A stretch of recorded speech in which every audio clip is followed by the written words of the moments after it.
Hello everyone. Welcome to Class 8 Science videos of Chapter 12. Friction. In the previous videos, we have learned about types of friction. That is, static, sliding and rolling frictions.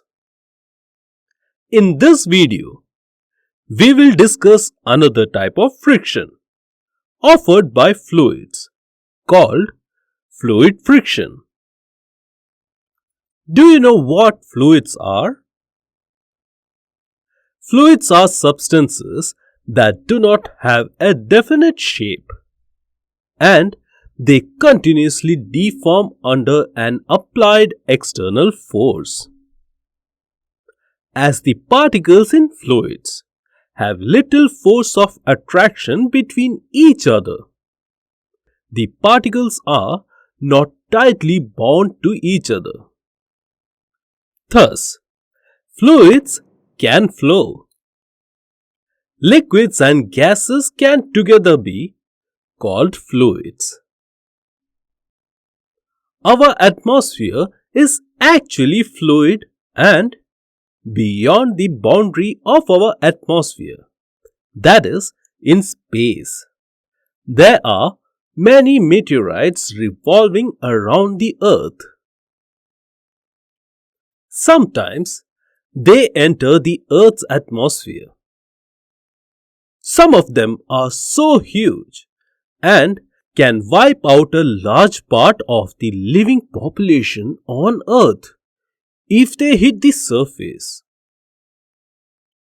One such major meteorite struck on Earth's surface 66 million years ago, caused the Cretaceous-Paleogene extinction event, which resulted in a sudden mass extinction of 3/4 of the plant and animal species on Earth. But this happens rarely, right? So, is there any superhero to save us from those meteorites hitting the surface of the Earth? Yes, it is friction. Specifically, fluid friction. Every fluid exerts a force of friction when an object moves through them. That is called fluid friction. The frictional force exerted by fluids is also called drag. When the meteorite enters into the Earth's atmosphere, fluid friction acts on the surface of the meteorite. Due to high friction, heat is generated on the surface of the meteorite, and it is so high that it could burn the meteorite away and save our lives. Now, let us have a look at the factors affecting fluid friction. Did you ever experience a backward push by air when you ride your cycle faster? Yes, that is due to the friction offered by the air to your body. Do you experience the same when you ride slowly? No. When you ride slowly, air offers less friction on you. What do you understand from this? Fluid friction depends on the speed of an object with respect to the fluid.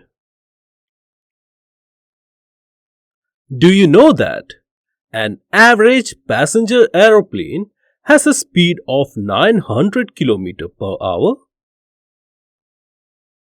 It is so fast, right? Yes, no vehicle on the road can attain even half of its speed. we know that aeroplanes are so massive.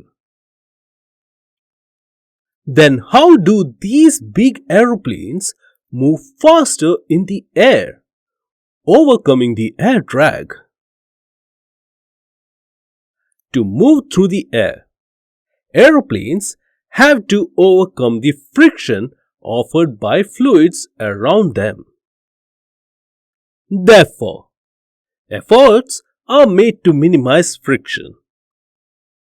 So aeroplanes are given special shapes in such a way that friction must be significantly less.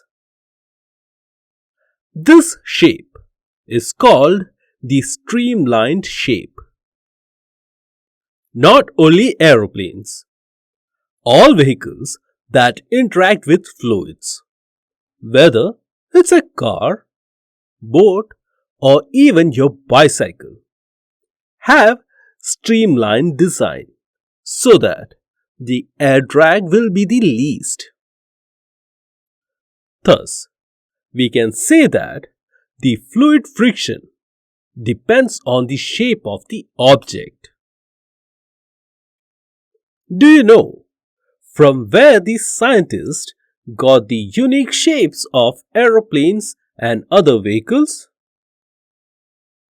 Yes, from nature itself. Amazing, right?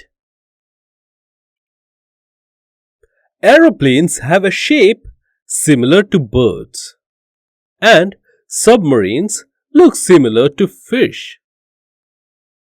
How did birds and fishes get these special shapes?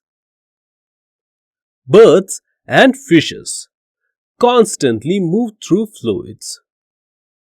Therefore, their bodies have evolved to minimize energy waste due to friction.